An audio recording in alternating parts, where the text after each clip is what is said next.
যারা বেশি নামাজ পড়বে তারা বেশি জান্নাতে ঢুকবে নাকি? নামাজ পড়তে পড়তে যারা কপাল কালো করে ফেলছে এরা ঢুকবে না? যারা হজ করতে করতে বড় হাজী সাহেব হয়েছে, জিকির করতে করতে হাতে 3-4টা তাসবিহ রেখেছে, তাদের কথা বলা হয়েছে। এগুলো নিঃসন্দেহে অনেক বড় আমল, কিন্তু সবচাইতে বেশি জান্নাতে প্রবেশ করাবে যে আমল, বিষ্ণু বললেন, এক হচ্ছে আল্লাহর ভয়, আরেক হচ্ছে সর্বোত্তম আচরণ। প্রিয় ভাইরা, ইসলামের মেজাজটাকে চিনে নেন, ইসলামের এসেন্সটাকে বুঝে নেন।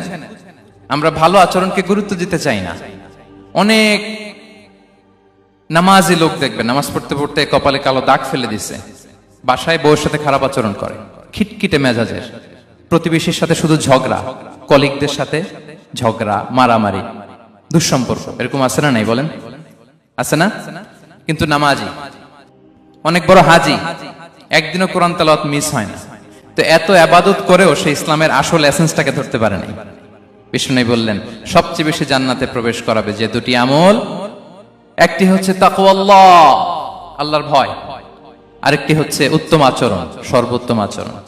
তো আমরা যেন উত্তম আচরণের অধিকারী হই, আমার স্ত্রীর সাথে যেন ভালো আচরণ করি, প্রতিবেশীর সাথে যেন ভালো আচরণ করি, ছেলে মেয়েদের সাথে যেন আমাদের অ্যাটিটিউডটা ভালো থাকে, আচরণটা ভালো থাকে, কলিগের সাথে যেন ভালো থাকে।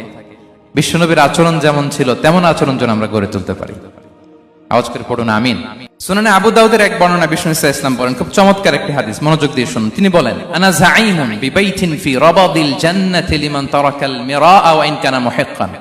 আমি ওই ব্যক্তিকে জান্নাতের আঙ্গিনায় একটা ঘরের গ্যারান্টি দেই যে ব্যক্তি তর্ক করার সময় নিজে হক এটা জেনেও সে তর্ক থামিয়ে দেয়। অনেক সময় হয় না, অনেকে পায়ে পাড়া দিয়ে ঝগড়া করতে আসে, এরকম আছে না নাই? আপনি চুপচাপ দেখবেন একটা বাজে কমেন্টস করতেছে, আবার কমেন্টের নিচে কমেন্ট, আবার গালি, হ্যাঁ আছে না এরকম?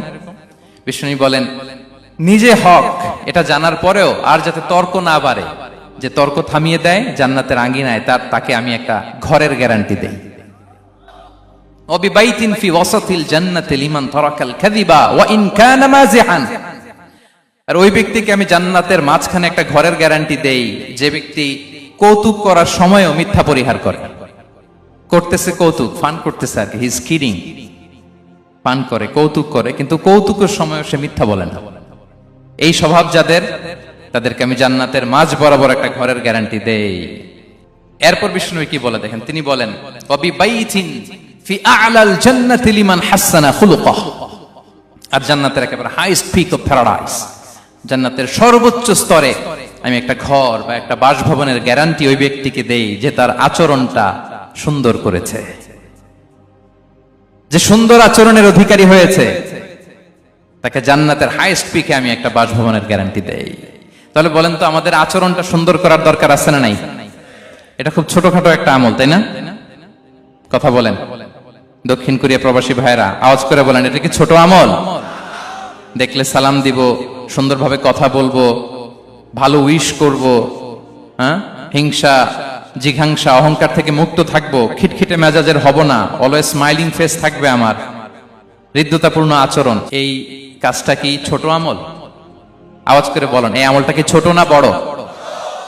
প্রিয় ভাইরা, বিষ্ণু সাল্লাল্লাহু আলাইহি ওয়াসাল্লাম সবার সাথে এরকম মাধুর্যতাপূর্ণ আচরণ করতেন, ছোট থেকে বড়, নারী থেকে পুরুষ, বন্ধু থেকে শত্রু, সবার সাথে সুন্দর আচরণ করতেন।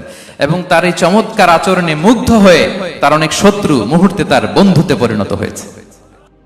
বিষ্ণু সাল্লাল্লাহু আলাইহি ওয়াসাল্লামের কাছে যখন কোনো শিশু নিয়ে আসা হতো, তিনি তাহনিক